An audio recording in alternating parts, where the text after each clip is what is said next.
पाएँगे ज़िंदगी में और जो भी आप करना चाहते हैं वो कर पाएँगे ज़िंदगी में।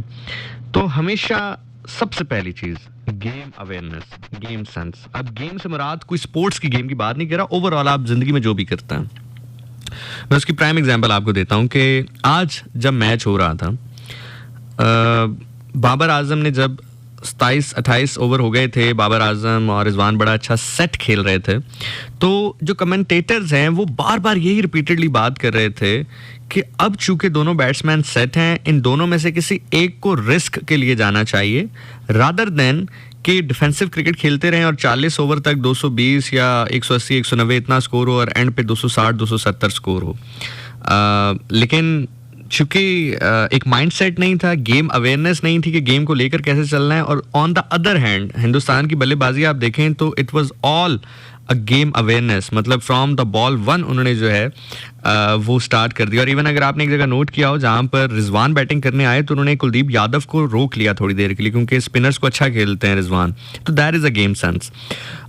अमूमी तौर पर ये हमारे यहाँ हर इंसान की ज़िंदगी में होता है। आप किसी भी फील्ड से ताल्लुक़ रखते हो, अगर आपको अपनी गेम की सेंस है तो आप बहुत अच्छी तरह चीज़ों को जो है वो बेहतरीन कर लेते हैं। मैं आपको एक मज़े की बात बताता हूँ। एक दफ़ा मैं एक जगह परफॉर्म करने गया और वो जगह कुछ ऐसी थी कि थोड़ा सा गांव वाला एरिया था। गांव एरिया से मुराद ये कि वो एक प्रॉपर्टी का इवेंट था, रियल स्टेट का इवेंट था, तो थोड़ा सा गांव वाला एरिया था। तो वहाँ पर अब क्राउड इकट्ठा हो गया, वो ओपन फॉर ऑल था, टिकट वगैरह थी नहीं, और साहिर अली बगा वहाँ पर परफॉर्म कर रहे थे और बड़ा रश लग गया वहाँ पर। मैं उसको होस्ट कर रहा था।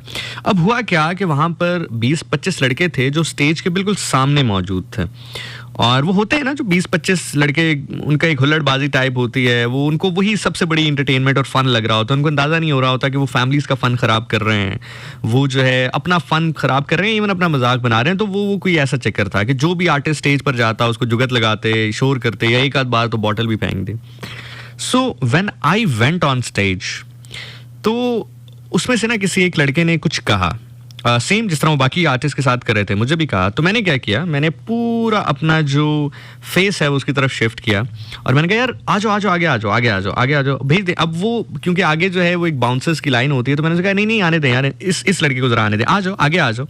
अब हुआ क्या कि वो वहां से ये समझ रहे थे कि जो आर्टिस्ट हैं, क्योंकि आर्टिस्ट मोस्टली अवॉइड करते हैं कि यार बात ना ही हो, कोई ऐसी चीज़ ना ही हो, बस परफॉर्म करें, बस 5, 10, 15, 20 मिनट गुजारें और निकल जाएं। लेकिन जो होस्ट होता है ना, उसको पूरा प्रोग्राम लेकर चलना होता है। एक सिंगर से ज़्यादा, एक एक्टर से ज़्यादा, या एक कॉमेडियन से ज़्यादा जो वहाँ पर परफॉर्म कर रहा होता है, सबसे ज़्यादा जिम्मेदारी होस्ट के ऊपर होती है, क्योंकि होस्ट ने from the opening to closing उस पूरे प्रोग्राम की जिम्मेदारी उसके ऊपर होती है।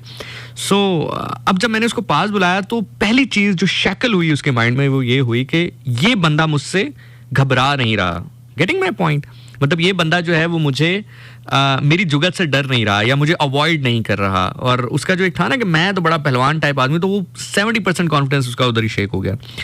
दूसरा, जब वो करीब आया तो मैंने घुटना नीचे टेका और माइक उसके सामने किया। मैंने कहा हाँ भाई बोलो, क्या बोल रहे थे आप, बोलो।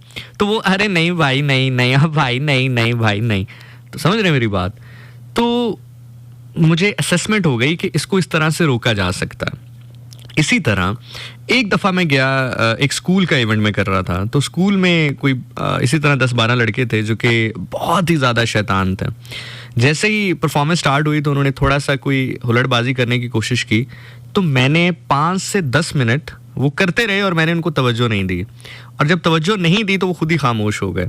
तो एक गेम अवेयरनेस ये होती है कि सम टाइम आपको ये असेसमेंट करनी होती है कि यार इस जगह पर मैं ये वाला पत्ता खेलूंगा तो मेरा कामयाब होगा, और ये वाला पत्ता खेलूंगा तो कामयाब नहीं होगा। अब यहाँ पर आपका सवाल ये बनता होगा कि ज़िशान भाई वहाँ पर आपको कैसे पता चल गया कि ये लड़के इस तरह से खामोश हो जाएंगे और वहाँ पर आपने इस तरह से खामोश क्यों नहीं करवाया? उसकी एक रीज़न है। उसकी रीज़न ये है कि देखिए, सबसे पहले तो आपने ये असेसमेंट करनी है कि आपके पास मैन पावर कितनी है। मतलब फॉर एग्जाम्पल, अगर वो बच्चा जो है वहाँ पर कुछ बदतमीजी करने की कोशिश करता तो 20, 25, 30 बाउंसर्स वहाँ पर मौजूद थे, ठीक है, वो सिचुएशन को हैंडल कर सकते हैं। जो दूसरी जानिब है वो वहाँ पर स्टूडेंट्स हैं, और स्टूडेंट 1, 2, 3, 4, 5, 6, 7, 8, वैसे तो अल्हम्दुलिल्लाह मैं अभी भी इस उम्र में, मेरी 29 साल उम्र है, 10-15 तो मैं अकेले भी संभाल सकता हूँ। अगर किसी को कोई शक है तो बेशक कभी आजमा के भी देख ले। 10-12 मैं इकट्ठे संभाल सकता हूँ अकेले, अल्हम्दुलिल्लाह अल्हम्दुलिल्लाह।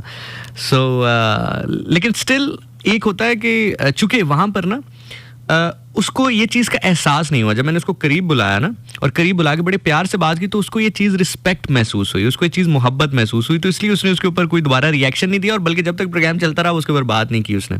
अगर स्टूडेंट में से मैं किसी को अपने पास बुलाता ना और उससे बात करता, तो चूंकि उसको ये पता है कि भाई इस बंदे ने तो यहाँ से चले जाना है, उस स्टूडेंट ने रोज मतलब जब उसने स्कूल आना है, टीचर्स उसके मत्थे लगेंगी, उसके क्लास वाले उसके मत्थे लगेंगे और उसको रोज याद कराएंगे, यार वो तुझे पता है, वो देख तेरे होस्ट ने तेरे साथ क्या किया था यार, इसका बड़ा शुगल बनाया था।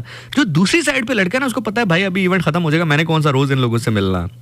तो मेरे माइंड में था कि अगर फॉर एग्जाम्पल मैं इसको काउंटर भी कर लेता हूँ ना दूसरे लड़के को, जो मतलब वो गांव वाली साइड के इवेंट की मैं बात करूँ, अगर मैं इसको काउंटर भी कर लेता हूँ तो उसका रिएक्शन इतना ज्यादा इसलिए नहीं होगा क्योंकि उसको पता है कि यार मैंने कौन सा रोज इनके मत्थे लगना है, चलो खैर है कोई बात नहीं यार, शुगर मिला हो गया।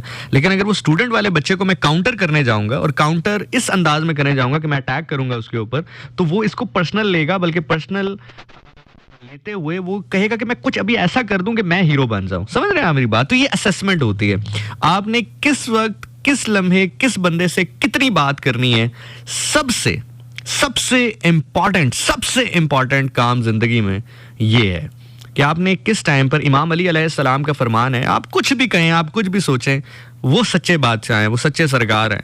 इमाम का फरमान है, इमाम अली अलैहिस्सलाम का, कि जो अक्ल है वो ये नहीं है कि आप, मफहूम बयान कर रहा हूं उनके कॉल का, कि जो अक्ल है वो ये नहीं है कि आप कितना बोलते हैं, अक्ल ये है कि आप कहां बोलते हैं। समझ रहे हैं मेरी बात? So this is how it goes. अपनी गेम सेंस को समझे, अपनी गेम को समझे। ये रियल लाइफ एग्जाम्पल मैंने अपने आप से इसलिए दी क्योंकि मैं चूंकि लेक्चर दे रहा था, तो मैं अपनी एग्जाम्पल देना जो है वो हमेशा मुनासिब समझता हूँ।